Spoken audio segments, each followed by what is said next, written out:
আল্লাহর প্রতি ঈমান আনায় মানুষ বিনয় এবং বিনম্র প্রকাশ করে, সে অহংকারী হতে পারে না। আল্লাহর উপরে যে ঈমান আনে সে অহংকারী হইতে পারে না, কারণ আল্লাহ বলে দিয়েছেন, ইয়া মাশারাল জিন্নি ওয়াল ইনস ইন ইসতাতা'তুম আন তানফুযু মিন আকতারিস সামাওয়াতি ওয়াল আরদ ফানফুযু লা তানফুযুনা ইল্লা বিসুলতান।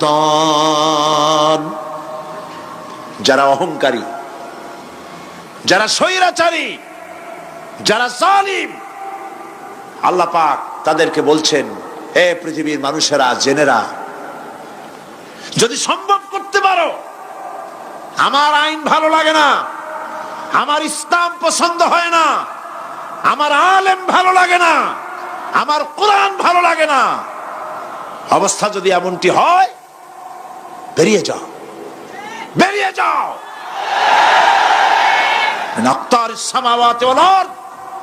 আমার সার্বভৌমত্বের ভেতর থেকে, আকাশের নিচের থেকে, জমিনের উপর থেকে বেরিয়ে যা। ফানফুযু লা তানফুযু ইল্লা বিসুলতান। কোথায় যাব? পালাবার জায়গা নাই, বেরোতে পারবে না। আকাশ আর জমিন দিয়ে প্যাকেট করে রেখেছি, পালাবার জায়গা নাই। কোথায় যাইবা? জুলুমের হাত যত আছে করতে থাকো, আর আল্লাহ রাব্বুল আলামিন দেখতেছেন। সুতরাং ঈমানদার ব্যক্তি, তার মধ্যে বিনয় আসে, বিনম্র হয়। সে পয়সা করে আসে বলে অহংকার করে না, কারণ আল্লাহ বলেছেন, ওয়াল্লাহুল গানিয়্যু ওয়া আনতুমুল ফুকারা।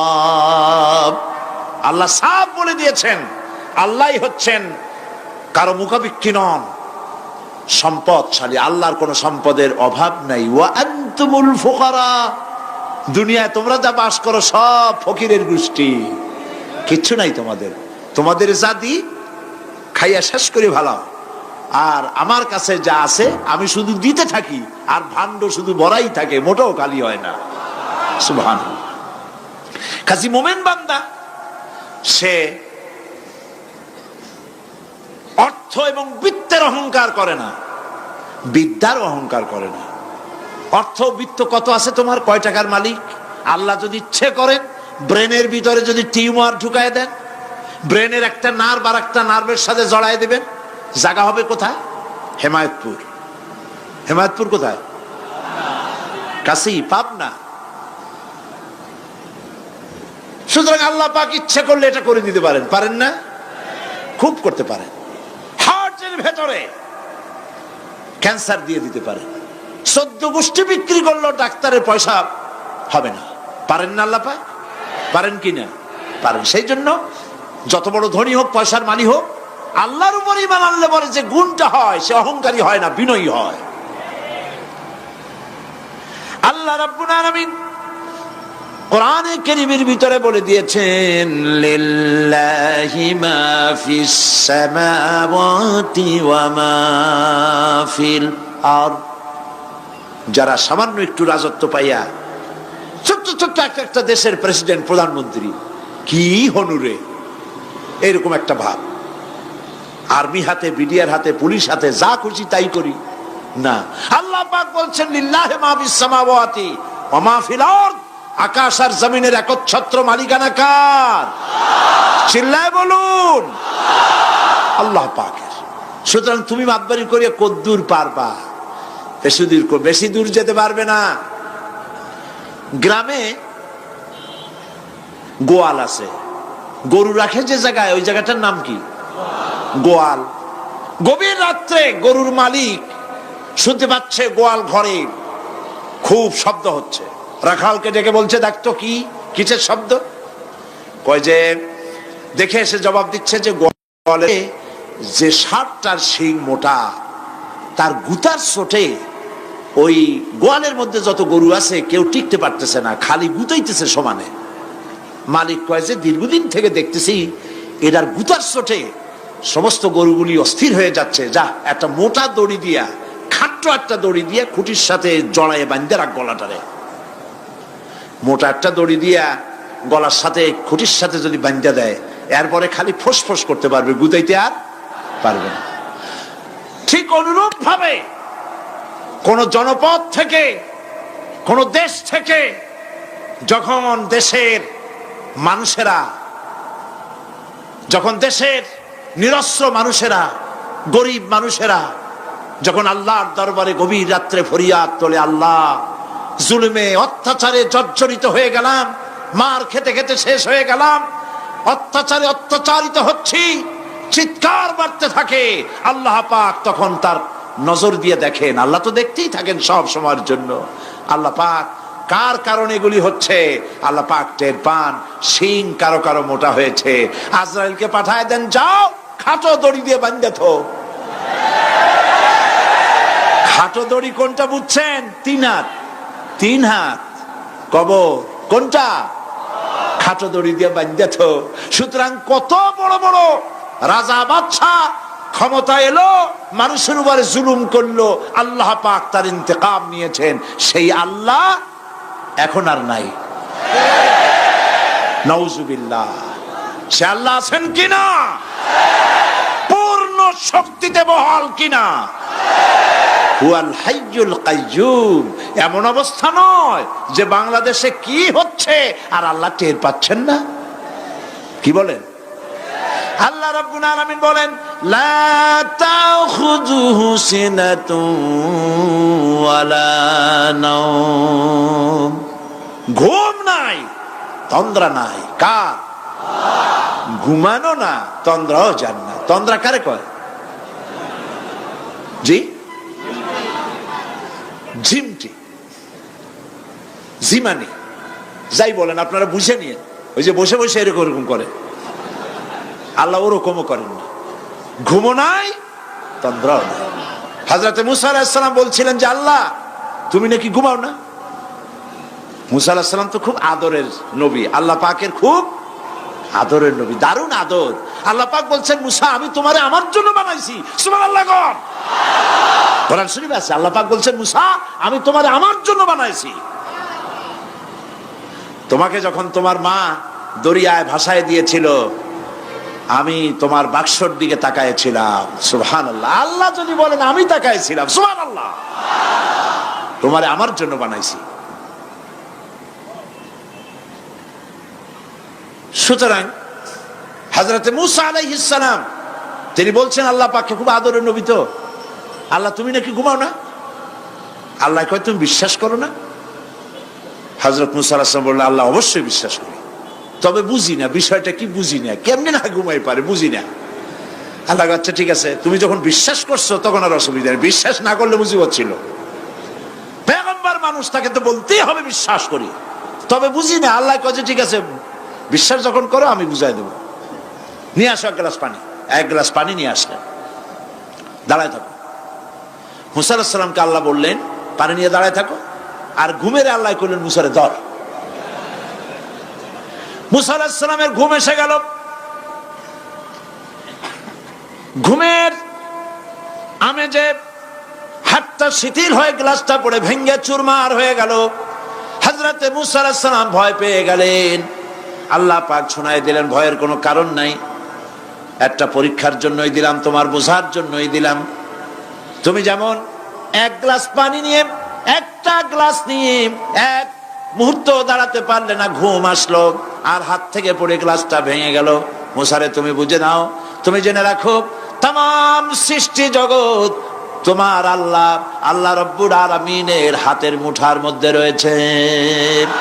আল্লাহ রব্বুল আলামিন যদি ঘুমায় যান, এই পৃথিবীর আকাশ এবং জমিনের সব ট্রাফিক কন্ট্রোল আল্লাহ পাক নিজেই করেন। যদি তিনি ঘুমায় যান, সব শেষ হয়ে যায়। বাংলাদেশে কি হচ্ছে, পৃথিবীর কোথায় কি হচ্ছে তা আল্লাহ দেখছেন না? চিল্লায় বলো, দেখছেন না? সে আল্লাহ রাব্বুল আলামিন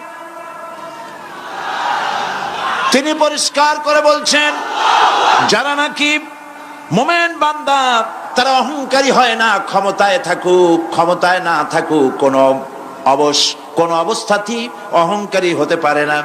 আল্লাহ পাক শোনায় দিয়েছেন যারা অহংকার করে তাদেরকে পরিষ্কার করে বলেছেন, ওয়ালা তামশি ফিল আরদি মারহান ইন্নাকা লান তাখরিকাল আরদা ওয়া লান তাবলুগাল জিবালা তুলা। ওয়ালা তামশি ফিল আরদি মারহান, খবরদার আমার জমিনের উপরে অহংকারের পদে বড় হেঁটো না।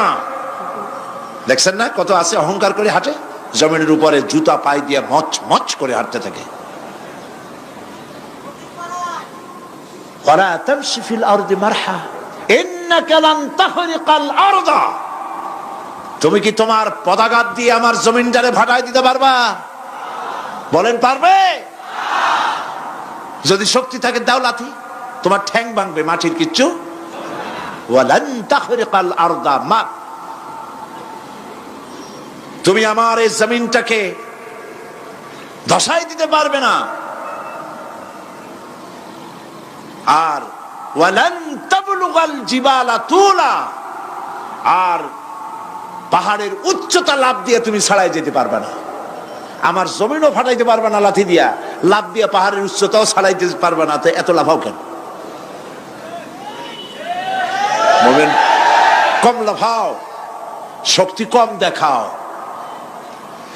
আল্লাহ রাব্বুল আলামিন আবার বলেন, ওয়া ইবাদুর রাহমানিল্লাযীনা ইয়ামশুনা আলাল আরদি হাওনা,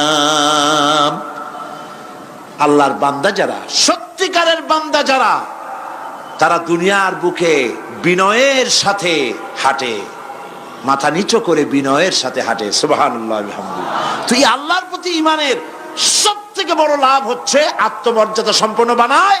ঈমান তাকে বিনয় এবং বিনম্র বানায়, অহংকারী বানায় না। আর অহংকার করে তুমি যাবা কই? কদ্দুর ক্ষমতা তোমার? আল্লাহ কোরআন শরীফের বহু আয়াত দিয়ে এই কথাগুলি বলেছেন। আর এটা গেল 2। 3 নম্বরে আল্লাহর উপর ঈমান আনার, আমি কি বলতেছি বলেন তো দেখি, ফায়দা। আল্লাহর উপরে ঈমান আনার 3 নম্বরের ফায়দা হলো মুমিন ব্যক্তির মধ্যে বীরত্ব এবং নির্ভীক ভাব তার মধ্যে এসে যায়। সে নিজে মুজাহিদ, সে বীর, সে কাপুরুষ নয়। সুবহানাল্লাহ। আল্লাহর উপর ঈমানের কারণে বীরত্ব এবং নির্ভীকতার প্রশিক্ষণ তার মধ্যে তৈরি হয়ে যায়। কারণ মানুষের সবচেয়ে বড় ভয় হলো মৌতের। বলেন তো দেখি বড় ভয় কিসের? বলেন সবাই। আর যারা বললেন না তারা, তাদের মৌতের কোনো ভয় নেই। মৌতের ভয় আছে কিনা? আছে।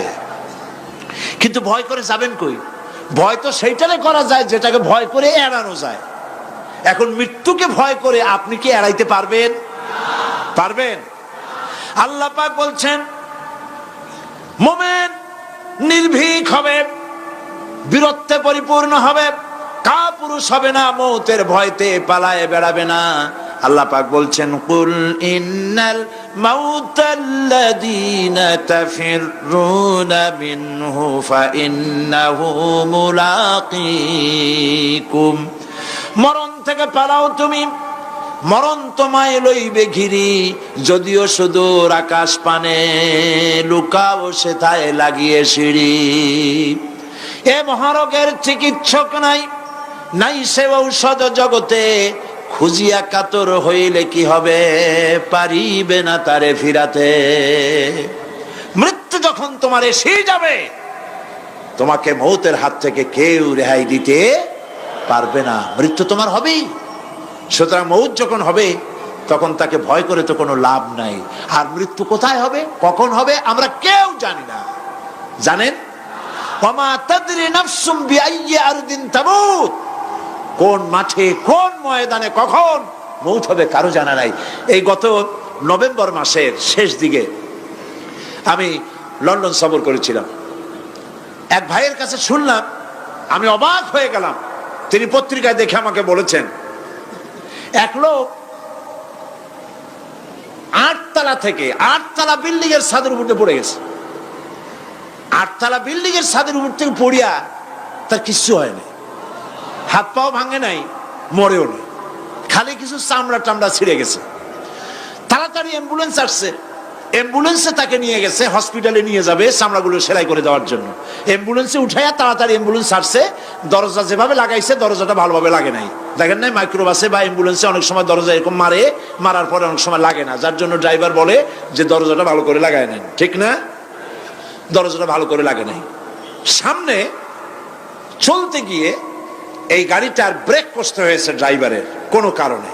যেই না ব্রেক কষেছে আর অমনি দরজা যেটা লাগছিল না ভালো করে দরজাটা খুলে গেল, আর রুগীটা আটতলা কাছে পড়ছিল, ওইটা ছিল পাশে, সে ছিটকে গিয়ে রাস্তায় পড়লো, আর একটা বাস সামনের থেকে এসে মাটিতে তাকে চ্যাপ্টা করে দিয়ে চলে গেল।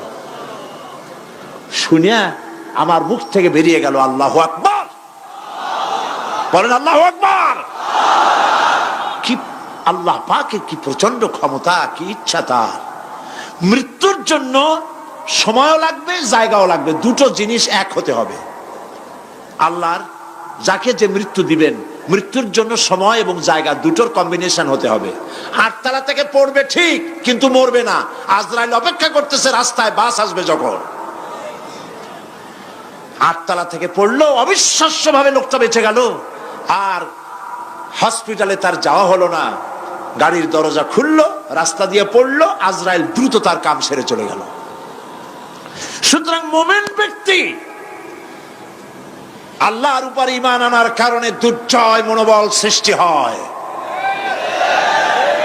কাপুরুষ জীবনে কয়েকবার মরে, সাইকেলের টায়ার বাস্ট হয়েছে শুনে বেহুশ হয়, তারপরে ট্রাকের টায়ার বাস্ট হয়েছে শুনলে কানের তলা ফেটে যায়, বোম বাস্ট হয়েছে আওয়াজ শুনে হার্ট ফেল করে, পাতিশিয়ালের ডাক শুনলে কোনো হুশই থাকে না। এই হচ্ছে কাপুরুষদের কাজ। আর ইমানদার ব্যক্তি এগুলি পরোয়া করে না। তার জানা আছে যে আমার নির্ধারিত সময়ের এক মুহূর্ত আগে আমার মৌত হবে না। তো মৌত যখন আমার জন্য অবধারিত, দুনিয়ায় আসছি যখন, মৌত যখন হবেই, সেই মৌত বিড়ালের মতো হোক তা কি চান? পাতিশিয়ালের মতো হোক তা কি চান? আমি তো বলি যে বিড়ালের মতো 500 বছর বেঁচে থাকার কোনো লাভ নাই, সিংহের মতো 5 মিনিট বাঁচুন। মির্জাফরের মতো 50 বছর বেঁচে থাকায় লাভ নাই, খালিদ বিন ওলীদের মতো, সিরাজউদ্দৌলার মতো বেঁচে থাকুন।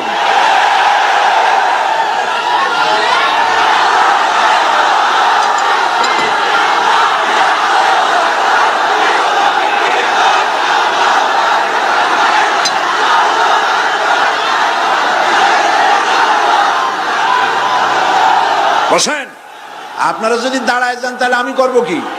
বসেন বসেন।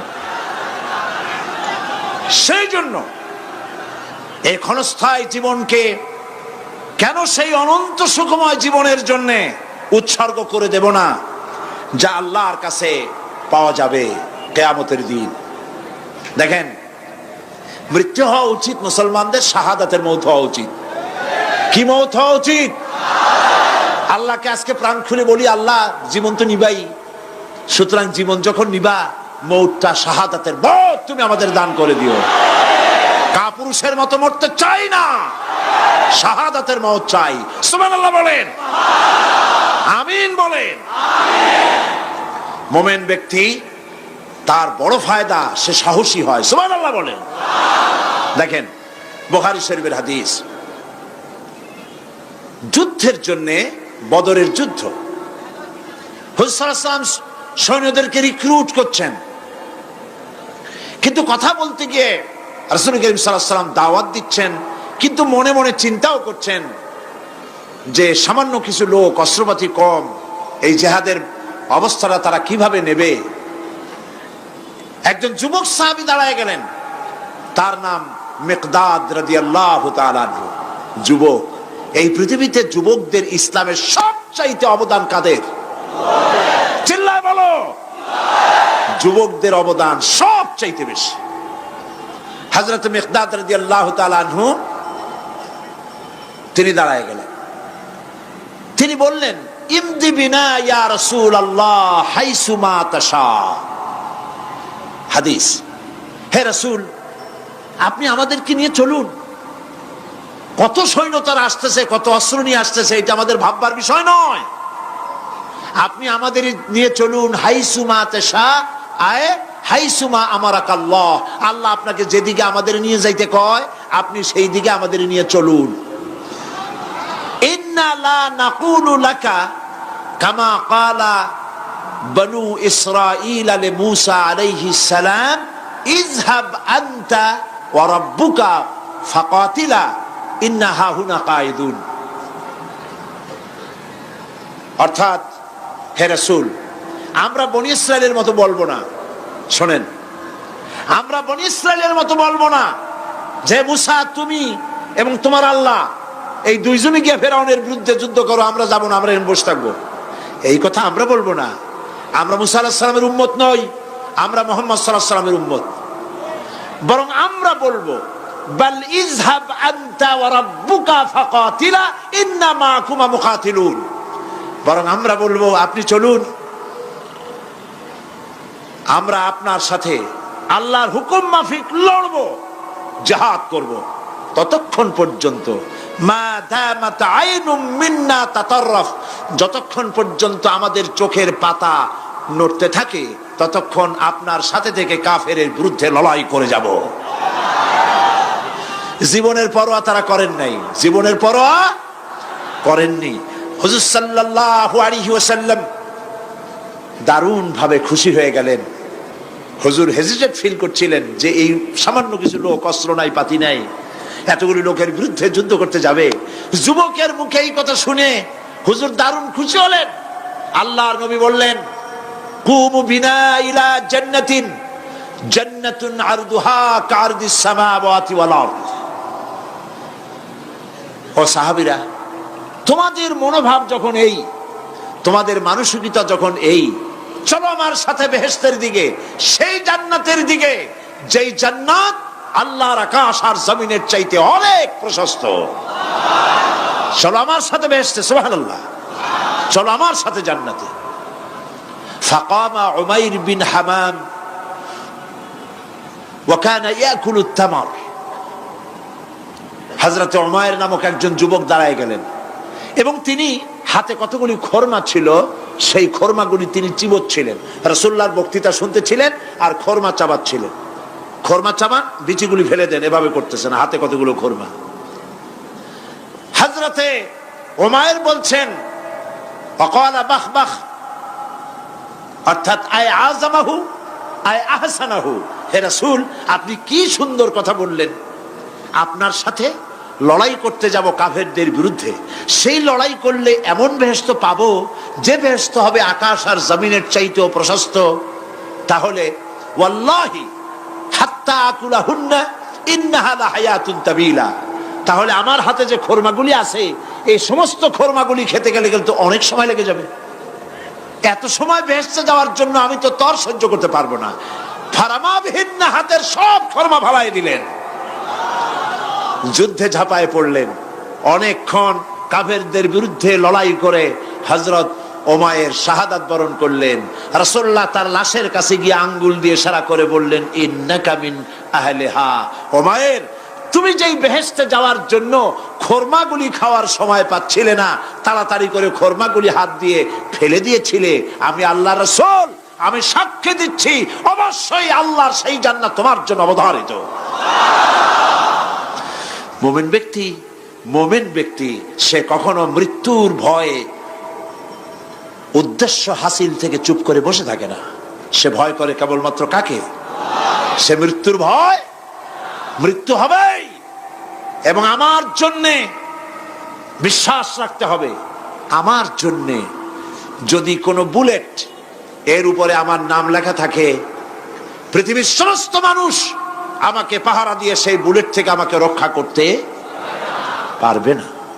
আর যদি কোনো বুলেটে আমার নাম লেখা না থাকে, সারা পৃথিবীর সমস্ত মানুষ বৃষ্টির মতো গুলিবর্ষণ করলেও একটি গুলিও আমাকে বিদ্ধ করতে পারবে না। এটার নাম হলো ঈমান। এটার নাম কি? এই ঈমান পেলাম কোথায়? কোথায় পেলাম? কোরআন শরীফে। কোথায় পেয়েছি? আল্লাহ রাব্বুল আলামিন বলেন ওয়ামা হুম বিদরিনা বিহি মিন আহাদিন ইল্লা বিইজনিল্লাহ। একথা সুস্পষ্ট, আল্লাহর অনুমতি ব্যতিরেকে বান্দার কোনো ক্ষতি সাধন কেউ করতে পারে না। জোরে বলেন সুবহানাল্লাহ। কেউ কারো কোনো ক্ষতি করতে পারবে না। যেটা ক্ষতি যদি কিছু থাকে কিসমতে, ওটা তো মুকদ্দার ছিল, তকদির ছিল, সেটাই হবে, এর বাইরে কিছুই হবে না। সুতরাং মুমিন ব্যক্তি সে সাহসী হবে, সে কখনো চিন্তা করবে না মৃত্যুর ভয়ের। উদ্দেশ্য হাসিলের জন্য হয় শরীরের পতন, না হয় মন্ত্রের সাধন, ডু অর ডাই। সে আল্লাহর জন্য তার জীবন দিতে প্রস্তুত থাকবে। কারণ আল্লাহ রাব্বুল আলামিন বলেছেন, ইন্নাল্লাহা আশতারা মিনাল মুমিনিনা আনফুসাহুম ওয়া আমওয়ালাহুম বিআন্না লাহুমুল জান্নাহ। আল্লাহ পাক বলেন, আমি আমার মুমিনের জান আর মালকে আমি খরিদ করে নিয়েছি, বিনিময়ে আমার বান্দাকে আমার জান্নাত দান করে দিয়েছি। জোরে কোন সুবহানাল্লাহ। মুমিনের জান আর মালকে নিয়েছেন, বিনিময়ে কি দিবেন? জান্নাত দান করে দিবেন। এটা হলো মুমিনদের আল্লাহর প্রতি ঈমান আনার জন্য 3 নম্বরের কোয়ালিটি। 4th নম্বরে আল্লাহর উপর ঈমান আনলে 4 নম্বরের যে ফায়দাটা, সে ফায়দা হচ্ছে আশাবাদ এবং মানসিক প্রশান্তি। আল্লাহর প্রতি একটা নির্ভরতা এবং আশার সৃষ্টি হয়ে যায়, সে কখনো নিরাশ হয় না। কারণ একটা মানুষ পাপ করলো, চুরি করেছে, ডাকাতি করেছে, জেনা করেছে, হত্যা করেছে, শয়তানি করেছে, বদমাশি করেছে, সব করেছে। এখন শয়তান তাকে ওয়াসওয়াসা দিতে পারে। সেই জন্য আল্লাহ রাব্বুল আলামিন বলেছেন, লা তাকনাতু মির রাহমাতিল্লাহ। বান্দারে, আমার রহমত থেকে নিরাশ হয়ে যেও না। আল্লাহর রহমত, বান্দা তোমার গুনাহ কতটুকু? তোমার গুনাহ যদি হয় পাহাড় সমান, আমার রহমত আকাশ সমান। তোমার গুনাহ যদি হয়ে যায় আকাশ সমান, তাহলে আমার রহমত তো আমার আরশে আজিমকে ছাড়ায় গেছে। সুবহানাল্লাহ, সুবহানাল্লাহ বলুন। সুতরাং মুমিন বান্দার এই আশা থাকে। গুনাহ মানুষে করেই, গুনাহ করা স্বাভাবিক। আল্লাহ পাক বলেছেন, যে ব্যক্তি গুনাহ করে আর এরপরে আমার কাছে মাফ চায়, আমি তাকে ক্ষমা করে দেই, মাফ করে দিই। সুবহানাল্লাহ। সুতরাং ইমানদার লোকদের আশা হয়, দুরারোগ্য ব্যাধি তাকে ধরেছে, সে হতাশ হবে না। মরে যাওয়ার জন্য প্রতীক্ষায় সে সময় গুনবে না, বরং তার মনের মধ্যে আশার সঞ্চার হবে, আমার রোগ আল্লাহ ভালো করে দিতে পারেন না? আমাদের জাতির পিতা কি নাম কি? হযরত ইব্রাহিম আলাইহিস সালাম। কোরআন শরীফের ভিতরে তার কথা আল্লাহ পাক কোট করে দিয়েছেন। আমাদের জাতির পিতা হযরত ইব্রাহিম আলাইহিস সালাম বলেছেন, আল্লাযী খালাকানি ফাহুয়া ইয়াহদিন। আল্লাহ, তিনি আমাকে সৃষ্টি করেছেন, তিনি আমাকে রাস্তা দেখান। ওয়াল্লাযী হুয়া ইউতঈমুনি ওয়া ইয়াসকিন। আর আমি যখন ক্ষুধার্ত হই তিনি আমাকে খাওয়ান, যখন তৃষ্ণার্ত হই তিনি আমাকে পান করান। ওয়াইদা মারিতু ফাহুয়া ইয়াশফিন। আর যখন আমি অসুস্থ হই, রোগাক্রান্ত হই, আল্লাহ রাব্বুল আলামিন তখন আমাকে রোগ মুক্ত করে দেন। সুবহানাল্লাহ। আমার অসুখ হলে কে রোগ মুক্ত করেন? সুতরাং দীর্ঘস্থায়ী কোনো রোগ হয়েছে, মুমিন হতাশ হবে না। মুমিন হতাশ হবে না। হতাশ হয় কেবলমাত্র কাফের। হতাশ হয় কে? মুমিন কখনো হতাশ হয় না। হতাশ হওয়া ইমানের পরিপন্থী কাজ। আল্লাহ পাক বলেছেন, লা তাকনাতু মির রাহমাতিল্লাহ, আমার রহমত থেকে মায়ুস হয়েও না। দেখেন হযরত আইয়ুব আলাইহিস সালামের কত বড় রোগ হয়েছে, শরীর পোকায় ধরেছে, জর্জরিত হয়েছে, দুর্গন্ধ হয়েছে, গ্রামের লোকেরা তাকে বের করে দিয়েছে, স্ত্রী পুত্র পরিজন সব চলে গিয়েছে। এমনকি জিহ্বায় যখন পোকা ধরল, হযরত আইয়ুব আলাইহিস সালাম আল্লাহ রাব্বুল আলামিনের দরবারে ফরিয়াদ করলেন, আন্নী মাসসানিয়াদ-দুররু ওয়া আনতা আরহামুর রাহিমিন। আয় আল্লাহ, আমি অসুস্থ হয়ে পড়েছি, আমি রোগাক্রান্ত হয়েছি, আর তোমার নাম রহমান রহিম, তুমি আমাকে রোগ মুক্ত করো।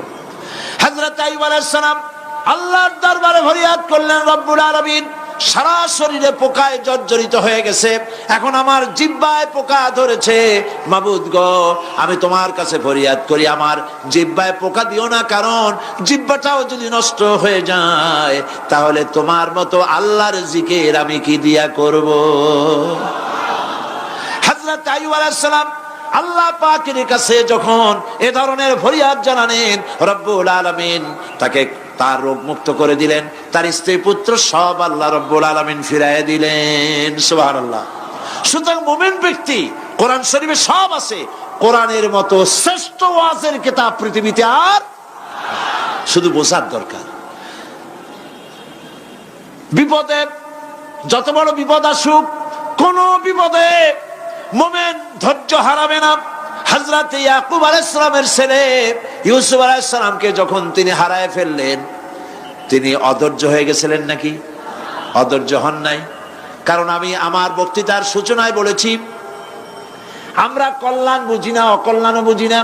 কোন বিপদ আসলে পরে আমরা হয়রান হয়ে যাই, কিন্তু বিপদের মধ্যে কল্যাণ আছে আমরা তা বুঝতে পারি না। কথা বুঝে আসছে? হযরত ইউসুফ আলাইহিস সালামকে কুয়ার ভিতরে ফেলে দেওয়া হলো। 11 ভাই মনে করেছে কুয়ার ভিতরে ফেলে দিয়া ইউসুফ আলাইহিস সালামকে মেরে ফেললাম, কিন্তু তারা বোঝে নাই আসল কামটা কি হয়েছে। এটা তো কুয়া নয়, এটা একটা টানেল, এটা একটা সুড়ঙ্গ। একদিকে কেনান হলো তার এক মুখ, ওই সুড়ঙ্গের এক মুখ হলো কেনানের। কেনান ইউসুফ আলাইহিস সালামকে ফেলে দেওয়া হলো কুয়ার ভিতরে মারার জন্যে, কিন্তু আল্লাহ পাকের ইচ্ছা ইউসুফ আলাইহিস সালাম মরবে না। এই টানেলের অপর প্রান্ত মিশরের সিংহাসনের টানেলের এপার দিয়া ইউসুফ আলাইহিস সালামকে ঢুকালেন, অপর প্রান্তে মিশরের সিংহাসনে ইউসুফকে আল্লাহ বসায়া দিলেন। হযরত ইয়াকুব ছেলের জন্য অধৈর্য হলেন না। যখন তিনি খবর পেলেন ছেলে বাঘে খেয়ে ফেলেছে, তিনি তখন বলেছেন, ফাসাবুরুন জামিলুন আসাল্লাহু আইয়াতিয়ানি বিহিম জামিআ ইন্নাহু হুয়াল আলিমুল হাকীম। ফাসাবরুন জামিল, আমি উত্তম ভাবে ধৈর্য ধারণ করলাম, এবং আমি বিশ্বাস করি আল্লাহ রাব্বুল আলামিন আমার হারানো সবকিছু আমাকে ফিরাই দিবেন। বহু বছর পর যখন হযরত ইউসুফ আলাইহিস সালাম প্রেসিডেন্ট হয়েছেন মিশরের, 11 ভাই গেল সেখানে সাহায্য আনার জন্য। সেই ঘটনা তো শোনাবো না, এমনি বলে যাচ্ছি। এরপরে তিনি তাদেরকে পরিচয় দিলেন, ওরা ভয় পেয়ে গেল। তিনি বললেন, ভয়ের কোনো কারণ নাই, লা তাসরিবা আলাইকুমুল ইয়াউম, আজকে আমি কোনো প্রতিশোধ তোমাদের নেব না। সুবহানাল্লাহ। এর নাম পয়গম্বর, এর নাম কি? আল্লাহর নবী। আমি আজকে কোনো প্রতিশোধ তোমাদের নেব না, তোমরা যাও। পিতার অবস্থা তিনি জানলেন, কাঁদতে কাঁদতে পিতার চোখ দুটো নষ্ট হয়ে গেছে। ইয়াকুব আলাইহিস সালাম, হযরত ইউসুফ আলাইহিস সালাম বললেন, যাও। নিজের জামাটা খুললেন, গায়ের জামা খুলে বললেন, ভাইরা আমার এই জামা নিয়ে যাও, আর আমার আব্বার চোখের উপরে এই জামাটা রেখে দিও। ছেলেরা যখন হযরত ইউসুফ আলাইহিস সালামের জামা নিয়ে মিশর থেকে রওনা করেছে, গল্প নয়, উপন্যাস নয়, আল্লাহ পাক এই কোরআন শরীফে সূরা ইউসুফে বলেছেন, জামা নিয়ে মিশর থেকে রওনা করেছেন। কোথায় মিশর আর কোথায় কেনান? কেনানে বসে হযরত ইয়াকুব আলাইহিস সালাম বলছেন, তোমরা যদি আমাকে মতিভ্রম পাগল যদি মনে না করো, তাহলে একটা কথা বলি, আমার নাকে এখন আমি ইউসুফের গন্ধ পেতেছি। তোমরা যদি আমাকে মতিভ্রম না করো, তাহলে আমি বলি আমি কিন্তু ইউসুফের গন্ধ পেতেছি। সুবহানাল্লাহ। হযরত ইউসুফ আলাইহিস সালামের জামা এনে ভাইরা যখন হযরত ইউসুফের চোখের উপরে রেখে দিলেন, হযরত ইয়াকুবের দুটো চোখ সাথে সাথে আল্লাহ ভালো করে দিলেন।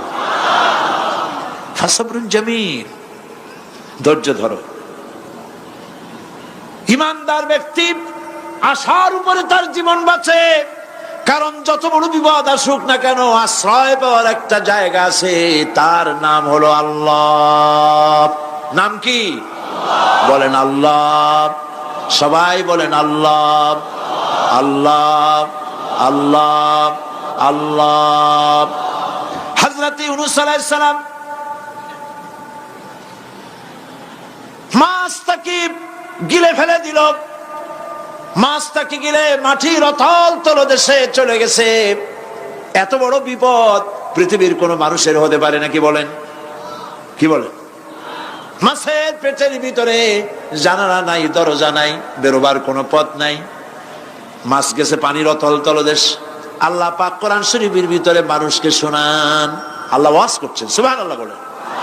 আল্লাহ পৃথিবীর মানুষকে ওয়াজ করছেন, দুনিয়ার মানুষকে শোনান। আমার ইউনূস তো ধৈর্য হারা হয় নাই। ওয়াযান্নুন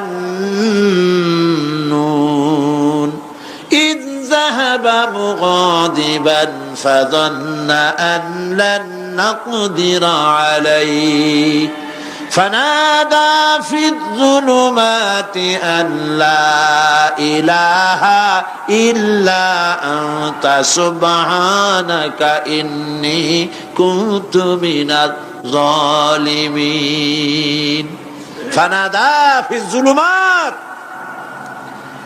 জমায় কাসির ত্রিবিধ অন্ধকারের ভেতর থেকে হযরত ইউনূস আলাইহিস সালাম চিৎকার মারলেন। মাছের পেটের অন্ধকার, পানির অন্ধকার, রাতের অন্ধকার, ত্রিবিধ অন্ধকারের ভেতর দিয়ে মাছের পেটের মধ্য দিয়ে ইউনূস আলাইহিস সালাম চিৎকার মারলেন। অধৈর্য হন নাই, হার্ট ফেল করেন নাই। তিনি বলছেন, পড়েন আমার সাথে, লা ইলাহা ইল্লা আনতা সুবহানাকা ইন্নী কুনতু মিনাজ জালিমিন। তুমি ছাড়া কোনো ইলাহ নাই, কোন উপাস্য নাই, মাবুদ নাই। তোমার পবিত্রতা ঘোষণা করছি, আমি জালিমদের অন্তর্ভুক্ত হয়ে গেছি। ইউনূস আলাইহিস সালাম যখন কাঁদতেছিলেন, আল্লাহ রাব্বুল আলামিন সেই কান্না শুনেছিলেন কিনা বলেন? শুনছিলেন কিনা? শুনতে পেয়েছিলেন কিনা?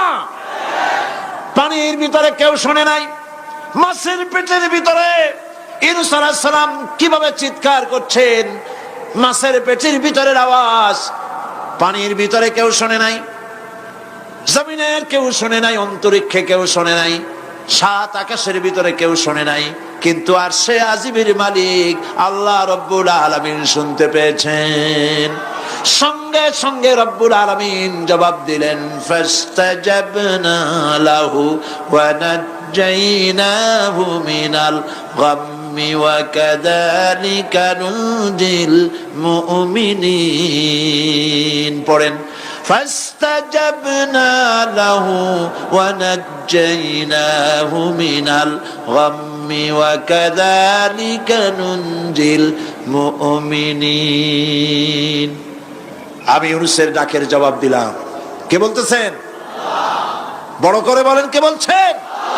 আল্লাহ, সুবহানাল্লাহ। আপনারা কি ভয় পাইছেন? ভয় পেয়েছো মুসলমান? আল্লাহ রাব্বুল আলামিন বলেন, আমি আমার ইউনূসের ডাকের জবাব দিলাম। শুধু জবাব দেই নাই, আমি ইউনূসকে তার মাছের পেটের ভিতর থেকে বাঁচায় দিলাম। মাছের পেটের মধ্যে বেদনা শুরু হয়ে গেল। এমন বেদনা হয়েছে মাছ এখন বমি না করে পারে না। কথা বুঝতে পেরেছ? মাছ এখন বমি না করে পারে না। পানির উপরে মাছ ভেসে উঠল। আল্লাহ কোরআন শরীফের ভিতরে বলছেন, মাছ সাতরায়া কিনারায় চলে গেল, ইউনূস আলাইহিস সালামকে বমি করে ফেলে দিল। ইউনূস আলাইহিস সালাম বেঁচে গেলেন। আল্লাহ পাক বলেন, শুধু ইউনূসকে বাঁচাইলাম না, বরং আমি সকলের জন্য আশার বাণী শোনাই। শোনো মুমিনেরা, ওয়া কাযালিকা নুনজিল মুমিনিন। মুমিন বান্দা যারা, যত বড় বিপদ আসুক আমারে ডাকো, আমি বিপদ দিয়ে বাঁচাই দেব। সুবহানাল্লাহ। বিপদ থেকে আমি বাঁচাই দেব। আল্লাহ পাক বলেছেন, ফাইন্না মাআল উসরি ইউসরান, ইন্না মাআল উসরি ইউসরা। জেনে রাখো, দুঃখ এবং কষ্টের পরে রয়েছে সুযোগ সুবিধা, আর অসচ্ছলতার সাথে রয়েছে উদার সচ্ছলতা। যত বড় বিপদ আসছে, এই বিপদের পরেই আল্লাহ পাক তার গোলামদের উপরে রহমত নাজিল করবেন ইনশাআল্লাহ। সুতরাং ইমানদার লোকেরা, তাদেরকে আল্লাহ পাক বলছেন, কোনো ভয় নাই, কোনো চিন্তা নাই, যত বড় বিপদে পড়ো আমারে ডাকো, আমি ডাকের সাড়া দিয়ে দেব। সবাই আল্লাহরে ডাকেন, সুবহানাল্লাহ ওয়ালহামদুলিল্লাহ লা ইলাহা ইল্লাল্লাহ। জোরে পড়েন, সুবহানাল্লাহ ওয়ালহামদুলিল্লাহ লা ইলাহা ইল্লাল্লাহ, সুবহানাল্লাহ ওয়ালহামদুলিল্লাহ।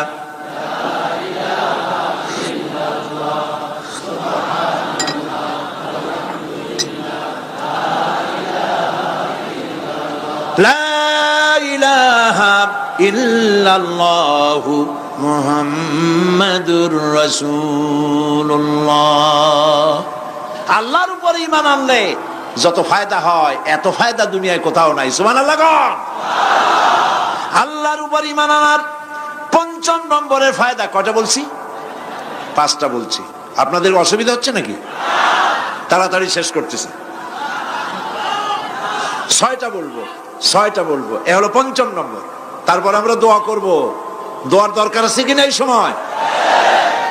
৫ম নম্বরে আল্লাহর উপরে ঈমান আনলে পরে আরেকটি বড় ফায়দা, সেটা হলো কঠিন এবং কঠোর বিপদে আল্লাহ পাক তার মধ্যে অবিচলতার এবং ধৈর্য ধরার তৌফিক দিয়ে দেন। সুবহানাল্লাহ। যত বড় বিপদ আসুক, সেই বিপদে মুসিবতে আল্লাহ পাক মুমিনদেরকে আল্লাহর উপরে নির্ভরতা শিখায় দেন। সুবহানাল্লাহ। কারণ মুমিনদের জানা আছে যে ইমানদারদের বিপদ নতুন কিছু নয়, একেবারে আদম আলাইহিস সালাম থেকে শুরু হয়ে আসছে। ঠিক কিনা? আদম আলাইহিস সালামের বিপদ হয় নাই? আদম আলাইহিস সালামের বিপদ কি? শয়তান। তার বিপদ কি? শয়তান ছিল বিপদ। প্রত্যেক নবীর সময়ই মানুষের নবীদের কষ্ট দিয়েছে, দেয় নাই? বিশ্বকবি ইকবাল বলেছেন, সতীজা কা রহা হ্যায় अज़ल से ता इमरोज, सतीजा का रहा है अज़ल से ता इमरोज, चरागे मुस्तफा भी से शरारे बुलहबीस। আবহমান কাল থেকে শুরু করে মুহাম্মদ সাল্লাল্লাহু আলাইহি সাল্লামের চারাগকে, নূরকে, ঈমানকে, ইসলামকে নিভায়ে দেওয়ার জন্য আবু জাহেলের গোষ্ঠীরা চিরকাল চেষ্টা করেছে। সব চেষ্টা কর্পূরের মতো উড়ে গেছে। মুহাম্মদ সাল্লাল্লাহু আলাইহি সাল্লামের চারাগ টিম টিম করে জ্বলতে রয়েছে। আল্লাহ পাক বলছেন, ইউরিদুনা লিইউতফিউ নূরাল্লাহি বিআফওয়াহিহিম ওয়াল্লাহু মুতিম্মু নূরিহি ওয়ালাউ কারিহাল কাফিরুন। ওরা চায় মুখের ফু দিয়া, কারা? কাফেরেরা। ইসলাম সহ্য করতে পারে না যারা, ওরা চায় মুখের ফু দিয়া আমার আলোটাকে নির্বাপিত করে দেবে। আল্লাহ পাক বলেন, ওয়াল্লাহু মুতিম্মু নূরি, আমি আমার নূরকে পূর্ণতা দান করব। তাতে কাফির বেঈমানদের মনের ভিতরে যত জ্বালা হোক, যন্ত্রণা হোক, ওদের কলজা যত পুড়ুক, ইসলাম তার বিজয় পতাকা নিয়ে উঠবে, কেউ ঠেকাতে পারবে না।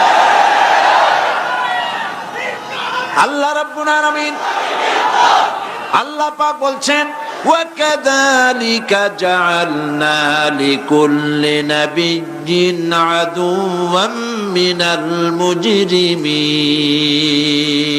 আর এমনি করে আমি সকল নবীর শত্রু বানিয়েছি সব পাপিষ্ঠ অপরাধ প্রবণ লোকদের। শুনছেন কথা? শোনেন নাই? আল্লাহ পাক বলছেন, দুনিয়ার সব নবীদের তাদের জন্য আমি শত্রু বানাইছি। কাদেরকে?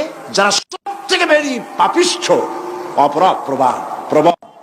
এরা হচ্ছে নবীর দুশমন। এরা সব নবীদের সাথে দুশমনি করেছে। আজও দেশের আলেমদের সাথে দুশমনি করে সবচাইতে বড় পাপিষ্ঠরা। এটা কোরআন। এটা কি? কোরআন। জোরে বলেন, এটা কি? আল্লাহ রাব্বুল আলামিন বলছেন, ওয়াকাযালিকা জাআলনা লিকুল্লি নাবিয়্যিন আদুওয়াম মিনাল মুজরিমিন। সব পাপীরা, পাপিষ্ঠরা আমার দ্বীনের দাওয়াত যারা দেয় তাদেরকে জীবনের দুশমন মনে করে। কেন? শোনেন, আমি কার ওয়াজ শোনাচ্ছি? কার ওয়াজ শোনাচ্ছি? আমার আল্লাহর ওয়াজ। অপরাধটা কি? নবীদের বিরুদ্ধে, নবীর ওয়ারিস ওয়ারাসাতুল আম্বিয়া কারা, তো তাদের বিরুদ্ধে তাদের অপরাধটা কি? তাদের অপরাধ সম্পর্কে আল্লাহ নিজে বলেন, وَمَا نَقَمُوا مِنْهُمْ إِلَّا أَنْ يُؤْمِنُوا بِاللَّهِ الْعَزِيزِ الْحَمِيدِ। এদের বিরুদ্ধে অ্যাকশন নেওয়ার আর কোনো অপরাধ ওদের নাই।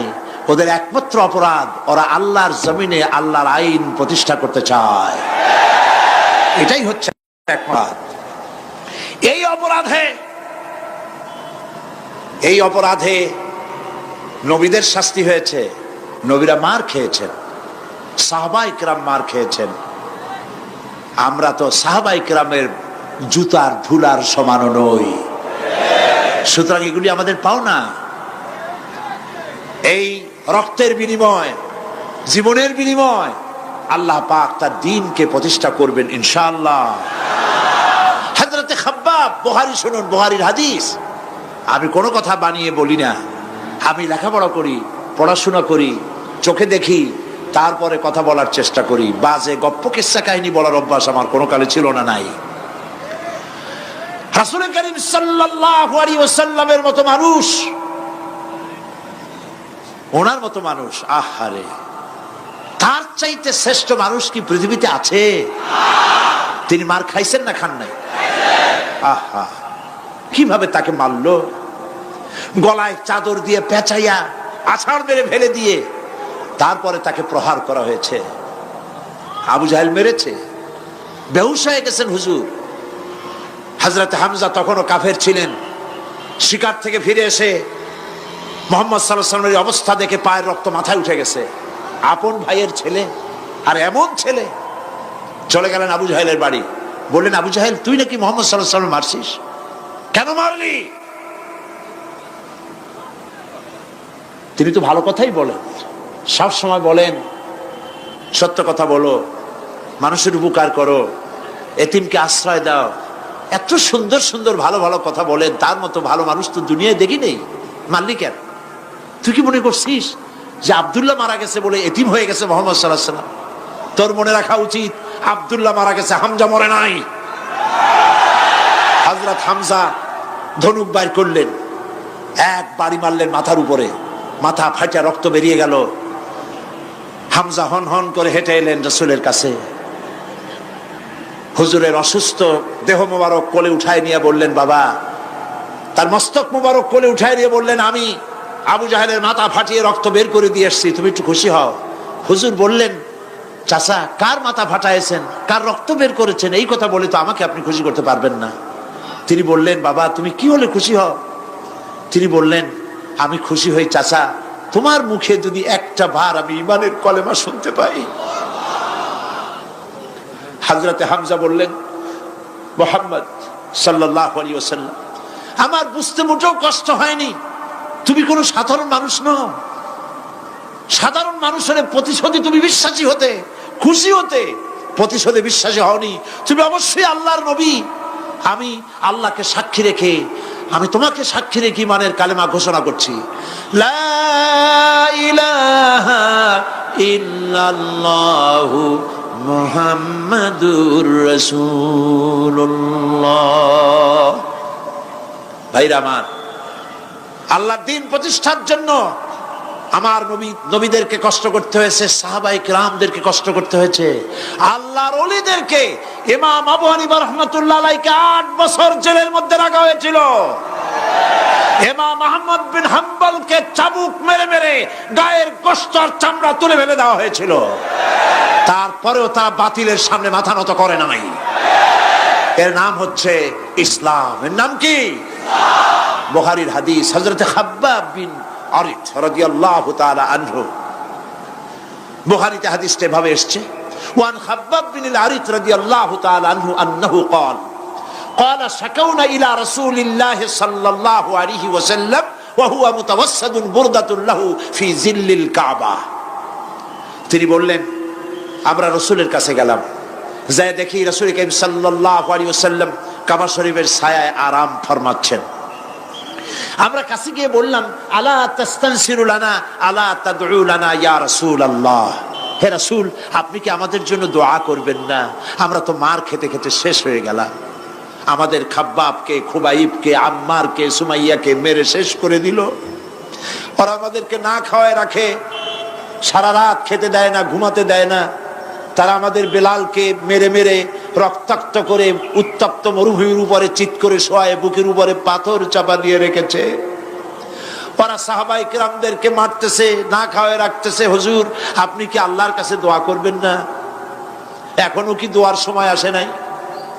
হাদিস শরীফে এসেছে, হুজুর সাল্লাল্লাহু আলাইহি ওয়াসাল্লাম উঠে বসলেন, বললেন, ও খাব্বাব, তোমাদের আগে এই পৃথিবীতে যারা দ্বীনের দাওয়াত নিয়ে এসেছিলেন, সমকালীন রাষ্ট্র শক্তি তাদেরকে ধরতো, ফায়ুহাজুর রাজুলু ফায়ুহফারু লাহু ফিল আরদ, তাদেরকে ধরে তাদের জন্য কবর খনন করা হতো জীবিত মানুষের জন্য। ফায়ুজআলু ফিহা, এরপরে সেই গর্তের ভিতরে তার কোমর পর্যন্ত গেড়ে দেওয়া হতো।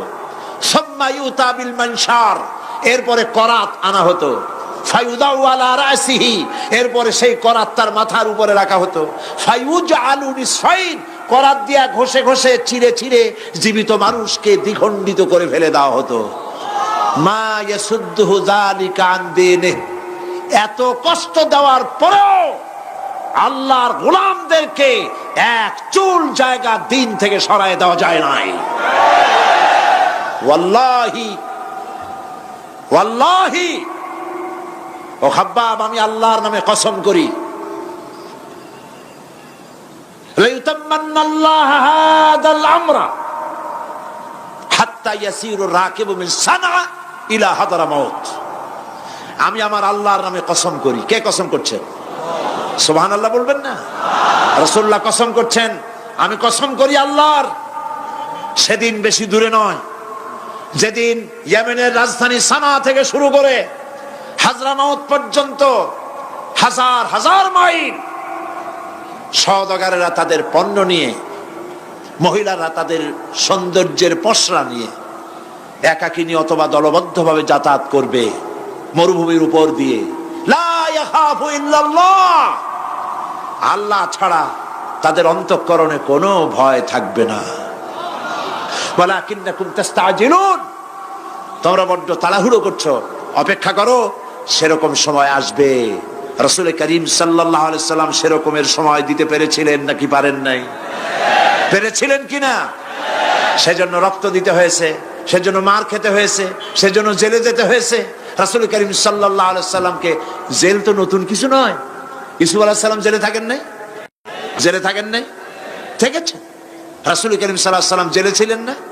সেই জেল এরকমের দেওয়ালে ঘেরা জেল নয়, পাহাড়ে ঘেরা, চতুর্দিক থেকে পাহাড়ে ঘেরা শিয়াবে আবি তালেব 3 বছর। কতদিন?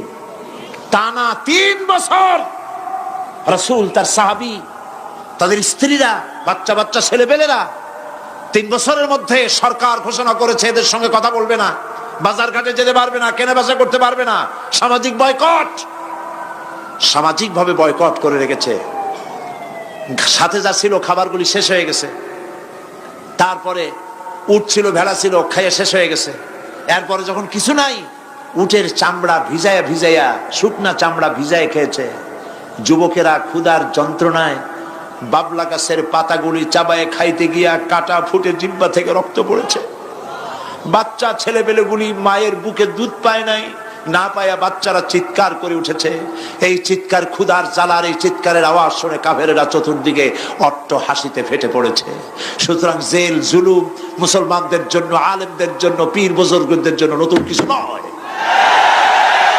এই জুলম, এই অত্যাচারের পরেই আল্লাহ পাকের দ্বীন কায়েম হয়েছিল মদিনায়। রাসূলুল্লাহ বলেছিলেন, খায়রুল কুরুনি কারনি, সর্বশ্রেষ্ঠ যুগ আমার যুগ।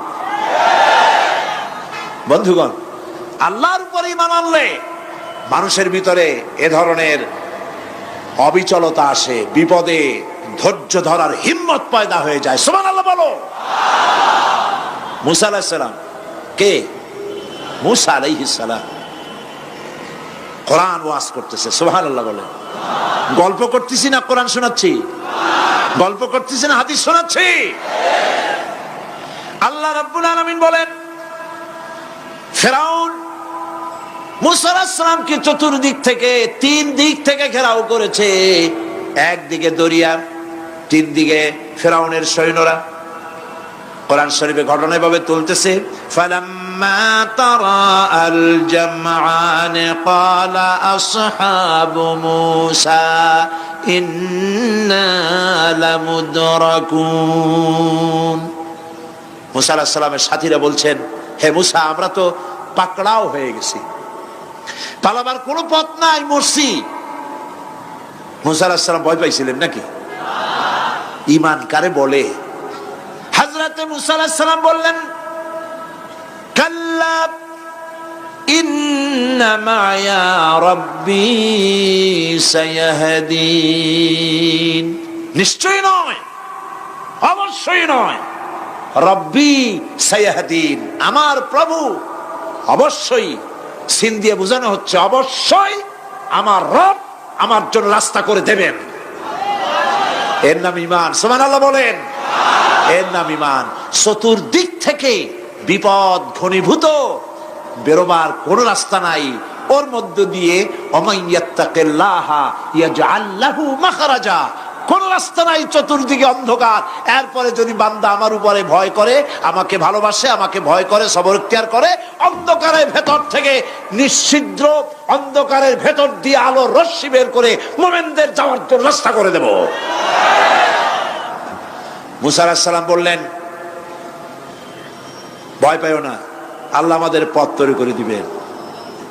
আল্লাহ রাব্বুল আলামিন হযরত মূসা আলাইহিস সালামকে বললেন, হাতের লাঠি দিয়া দরিয়ার উপরে আঘাত করো। মূসা আলাইহিস সালাম আঘাত করলেন। রাস্তা দরকার ছিল একটার। মূসা আলাইহিস সালামের এক আঘাতে রব্বুল আলামিন দরিয়ার ভিতরে মূসা আলাইহিস সালাম এবং তার সাথী সঙ্গীদের পারাপারের জন্য 12টা রাস্তা পয়দা করে দিলেন। গল্প না কোরআন? রাস্তা তৈরি হয়ে গেল 12টা, সব পার হয়ে গেল। ফিরআউন তার দলবল নিয়ে আসছে। আল্লাহ রাব্বুল আলামিন বলেন, ওয়া আনজাইনা মূসা ওয়া মান মাআহু আজমাইন সুম্মা আগরাকনাল আখারিন। মূসা আলাইহিস সালামকে পার করলাম, পিছনে যারা আসতেছিল, কারা আসতেছিল? ফিরআউন। ফিরআউন আসছে তার দলবল নিয়ে। আসে রাস্তা দেখিয়া মনে করছে ওর বাজানের তৈরি করে রাস্তা, দলবল নিয়ে নামছে। দরিয়ার মাঝখানে এলো, আল্লাহ পাক অর্ডার করলেন খুন, বাস রাস্তা বন্ধ হয়ে গেল। রাস্তা কি হয়ে গেল? শুরু হয়ে গেল চুবনি। পানির ভিতরে চুবনি খাচ্ছে, নিচে যায়, উপরে ওঠে। পানি খাইতে খাইতে পেট পটকা মাছের মতো এরকম মোটা হয়ে গেছে। ডুবে ডুবে সব মরছে। এখন ফিরআউন একা, কেউ নাই। ফিরআউন একা। ফিরআউন পানির ভিতরে চুবনি খেতে খেতে তুফানের ভিতর থেকে নাক একটু জাগায় আর বলে, আমানতু আন্নাহু লা ইলাহা ইল্লাল্লাযী আমানাত বিহি বানু ইসরাঈল।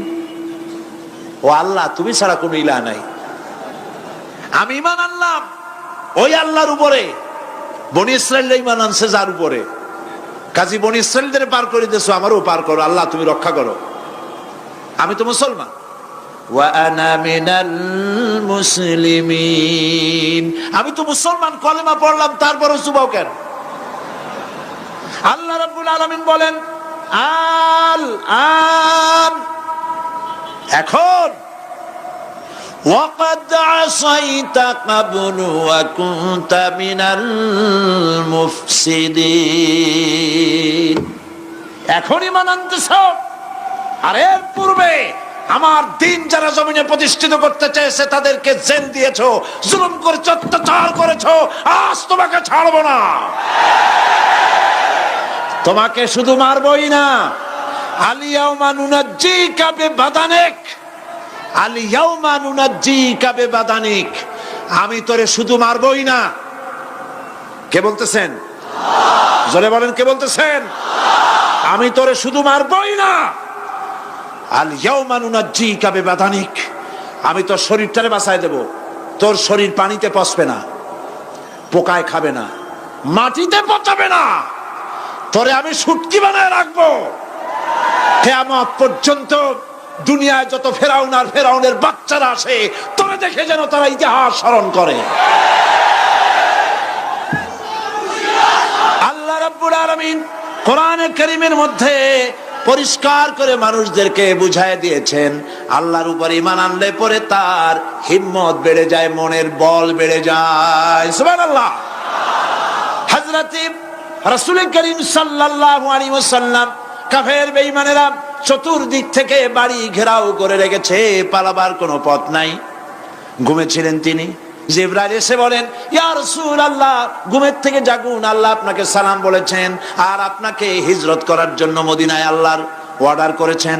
বাড়ির চতুর্দিকে কাফেররা তরবারি নিয়ে দাঁড়ানো। নবীজি ঘুমের থেকে জেগে হযরত আলীকে ডেকে বলেন, আলী রে, আমার বিছানায় আমার চাদর মুড়ি দিয়া ঘুমায় থাকো, আল্লাহ আমাকে অর্ডার করেছেন, আমি মদিনায় চললাম। হযরত আলী হুজুরের দিকে তাকায় বলেন, ইয়া রাসূলুল্লাহ, আপনার বিছানায় আপনার চাদর মুড়ি দিয়ে আমি ঘুমায় থাকবো, সকালবেলায় কাফের বেঈমানেরা এই ঘরের মধ্যে প্রবেশ করে আপনার কম্বলের নিচে আমারে দেখে তারা মোহাম্মদ মনে করে আমারই তারা কেটে কেটে টুকরা টুকরা করে দেবে। আমার কোনো আপত্তি নাই, কোনো ভয় নাই, কোনো চিন্তা নাই, কোনো দুঃখ নাই, বরং আমার মনের মধ্যে এটাই তৃপ্তি হবে যে আমি আলীর জীবনের বিনিময় আল্লাহর নবী দুনিয়ায় বেঁচে থাকেন। নবীজি ঘরের থেকে বেরোলেন, চতুর্দিকে দেখেন কাফের বেঈমানেরা দাঁড়ানো, শত শত কাফের, হাতে তরবারি। হুজুর সাল্লাল্লাহু আলাইহি ওয়াসাল্লাম এক মুষ্টি বালু হাতে নিলেন, এক মুঠো বালু হাতে নিয়ে ফু দিয়া বালুগুলো ছেড়ে দিলেন। ঘরের চতুর্দিকে যত কাফের ছিল সবগুলির চোখের মধ্যে বালি ঢুকে গেছে। চোখের মধ্যে যদি বালি ঢোকে তাহলে কি মজা লাগে না? দুই হাত দিয়া সমানে ঘষা শুরু করছে কাফেরেরা, দুই চোখ আঙ্গুল দিয়া ঘষাঘষি করছে। এই ফাঁক দিয়া নবীজি বেরিয়ে গেলেন, একটা কাফেরও দেখে নাই নবী কোথায় গেলে। আল্লাহ পাক পরবর্তী সময়ে নবীজিকে শোনায় দিলেন, ওয়ামা রামাইতা ইয রামাইতা ওয়ালাকিন্নাল্লাহ রামা। নবী, আপনি নিক্ষেপ করেন নাই যখন আপনি নিক্ষেপ করছিলেন, আপনি তো শুধু ধুলাগুলো ধরে এমনি ছাড়ছেন। ঘরের চতুর্দিকে সমস্ত কাফেরদের চোখে বালি পৌঁছে দেওয়ার দায়িত্ব আমার কুদরত গ্রহণ করেছিল। নবীজি হযরত আবু বকরের বাড়িতে এলেন, দরজায় দাঁড়িয়ে নক করেছেন, ভেতর থেকে আওয়াজ এলো। হুজুর বললেন, ইয়া আবু বকর। হযরত আবু বকর পিছন থেকে দরজার মধ্য থেকে ঘরের মধ্য থেকে জবাব দিলেন, লাব্বাইকা ওয়া সাদাইকা ইয়া রাসূলুল্লাহ। হুজুর প্রশ্ন করলেন, আবু বকর, গভীর রাত্রে জিবরাইল আমারে ঘুম থেকে জাগাইলো, তোমারে জাগাইলো কে? এক ডাকে উঠলা কেমনে? হযরত আবু বকর বলেন, ইয়া রাসূলুল্লাহ, আপনি আমারে নিয়ে হিজরত করবেন বলেছিলেন, আমি চিন্তা করেছি না জানি কত রাত্রে নবীজি আসেন, আর আমার দরজায় দাঁড়ায়া নবীজি আমারে ডাকবেন, আমি থাকবো শুয়া, বেয়াদবি হয়ে যাবে।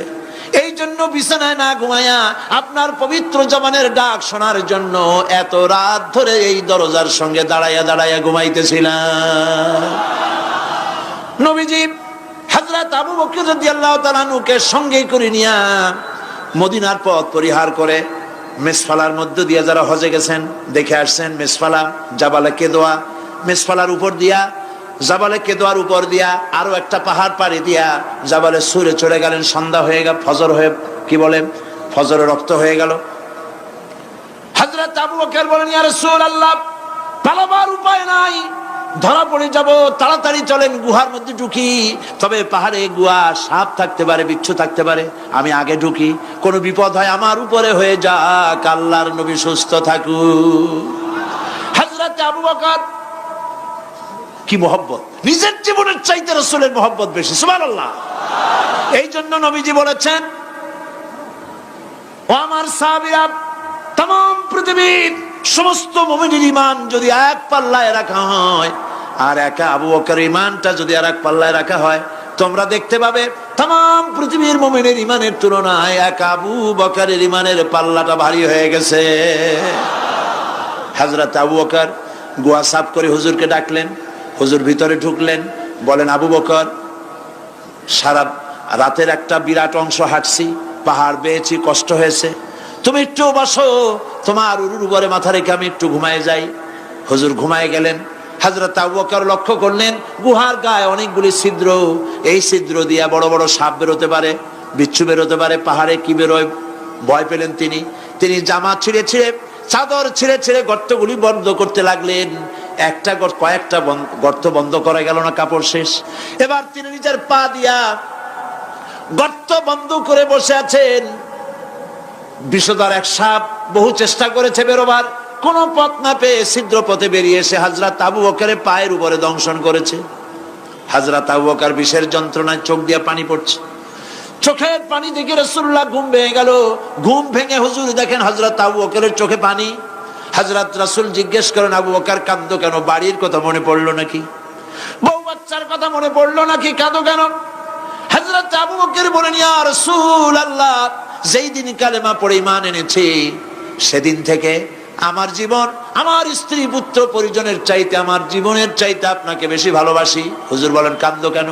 হযরত আবু বকর সাপের দংশনের কথা বললেন, যন্ত্রণায় কাঁদতেছি। হুজুর মুখ থেকে একটুখানি থুতু মোবারক বার করে দংশিত জায়গায় লাগাই দিলেন, যন্ত্রণা বন্ধ হয়ে গেল। হযরত রাসূল বলেন, আবু বকর, যখনই দংশন করেছিল আমার উঠাও নাই কেন? তোমারটা তো কষ্ট করা লাগতো না? হযরত আবু বকর বলেন, ইয়া রাসূলুল্লাহ, সাপের বিষের দংশনের যন্ত্রণায় কষ্ট করেছি, আমার কলিজাটা যদি জ্বলে পুড়ে জর্জরিত হয়ে যেত, রাসূলুল্লাহ আরাম ফরমাচ্ছিলেন, আমি সেই আরামে বিঘ্ন ঘটাতে পারতাম না। ইত্তাবসারে কাফির বেঈমানেরা খুঁজতে খুঁজতে, বুখারী শরীফের হাদিসে এসেছে, ওই গুহার কাছে এসে গেছে। এখন কেউ বলে একজন বলে এরই মধ্যে আছে, আর একজন বলে নাই। একজন বলে যদি থাকতো তাহলে উপরে মাকড়াসার জাল কেমনে, কবুতরের ডিম পাড়িয়া সেখানে বসে আছে কেমনে? একজন বলে আছে, আর একজন বলে নাই। হযরত আবু বকর বলেন, হুজুর ভয় পেয়ে গেছি, আমরা তো ধরা পড়ে যাব। হযরত আবু বকর রীতিমতো ভয়তে কেঁদে ফেলে দিলেন। আল্লাহর নবী হযরত আবু বকরকে এই বিরাট বিপদের মধ্যে, এমন গুহা, বসলে পরে মাথা দেখা যায়, শুয়ে হাঁটু উঁচু করলে হাঁটু দেখা যায়, স্বল্প পরিসর, অগভীর, ছোট্ট গুহা, আমরা ধরা পড়ে গেছি, উপায় নাই। আল্লাহর নবী হযরত আবু বকরকে কি বলি সান্ত্বনা দিয়েছিলেন, কোরআন শরীফে আল্লাহ পাক তা উঠায় দিয়েছেন। ইযহুমা ফিল গার ইয ইয়াকুলু লিসাহিবিহি লা তাহজান ইন্নাল্লাহা মা'ানা।